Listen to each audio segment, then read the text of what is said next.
So why do we need a marketing funnel? First, I want to invite you into my brain real quick and give you some perspective on how I think about this. Okay, so I'm a big branding snob, actually a huge branding proponent.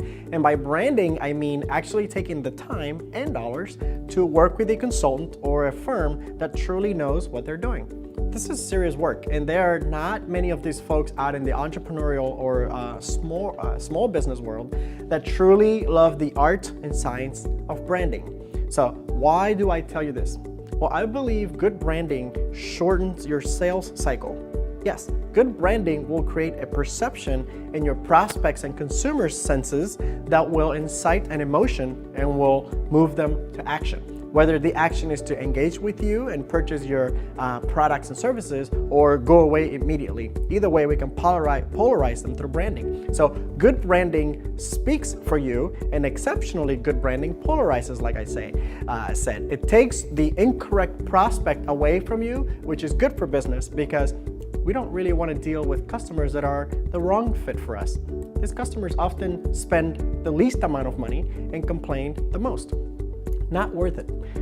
Good branding could be a cure for you to polarize your audience at large and weed out the ones that are not the correct target audience or market. We're all drawn to brands that are consistent, that speak directly to our hearts, whether it's Disney or the corner tire repair shop, and they have a conversation with us at the pre, during, and post-purchase phases of our relationship with them. So in essence, branding, it's part of a good marketing funnel.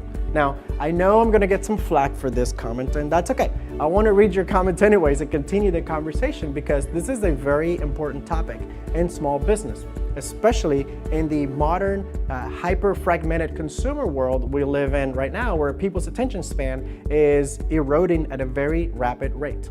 We only have now a couple of seconds to get their attention and bring them into our world, i.e. our marketing funnel.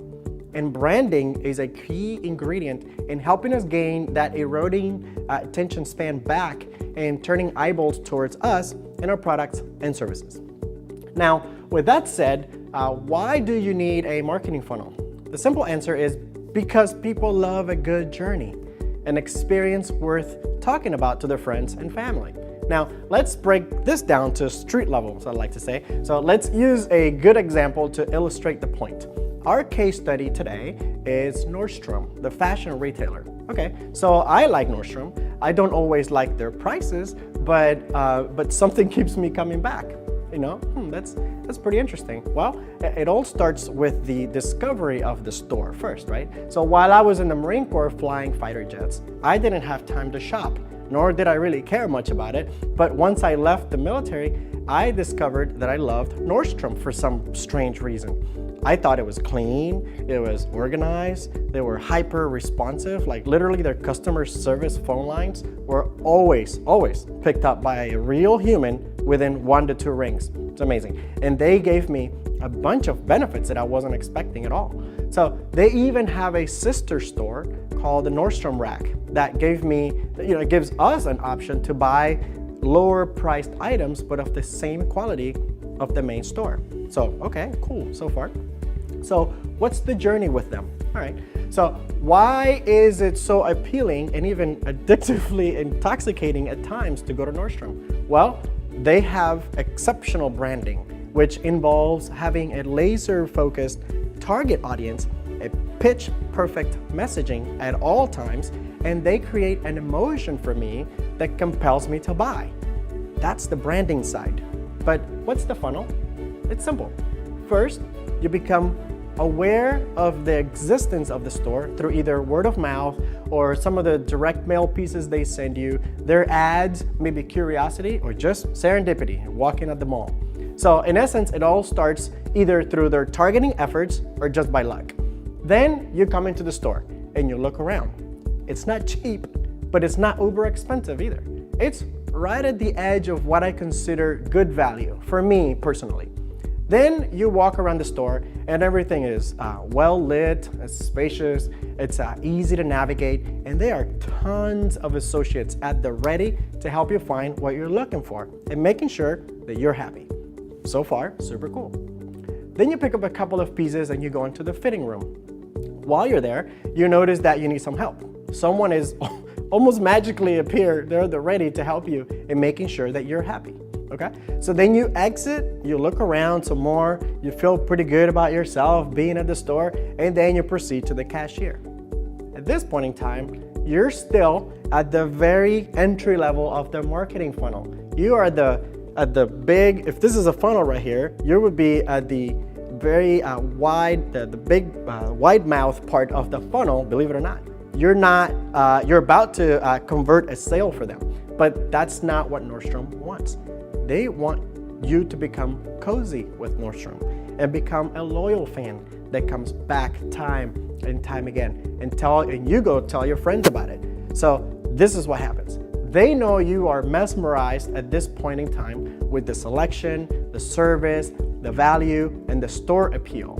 Then at the cashier, the magic words come.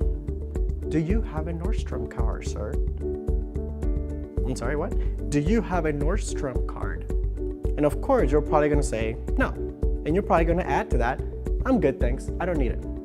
To which the associate will reply with the regalia of very emotional, compelling reasons why you should sign up for one, whether it's the debit one or the credit one. And let me tell you, for me, the deal was sealed the moment I walked into the store anyways. I was already emotionally invested in the store without me knowing it through their branding and their touch points throughout. The little things they did for me while at the store really added up and they were stacking. All the cashier really had to do was to make me an irresistible offer that helped me rationalize the decision I had already made emotionally when I walked into the store a few minutes earlier. So you end up signing up for the card and now you just took the plunge into the Nordstrom funnel. What happens next is amazing because they'll have special days just for you to shop at discounted prices for being in their circle of trust. And the value keeps stacking and stacking over time to a point where you continue going deeper and deeper into their funnel and you'll fall more and more in love with the brand, the experience, and the perceived exclusivity they bring into your world. A world that rapidly doesn't care about you as much as Nordstrom does. You see, it's a love story. A journey, a plunge worth pursuing because it gives you what you want. It gives you surprises you weren't even expecting. It keeps things fresh. It entertains and even educates you at times through their amazing associates. It's perfection at its best.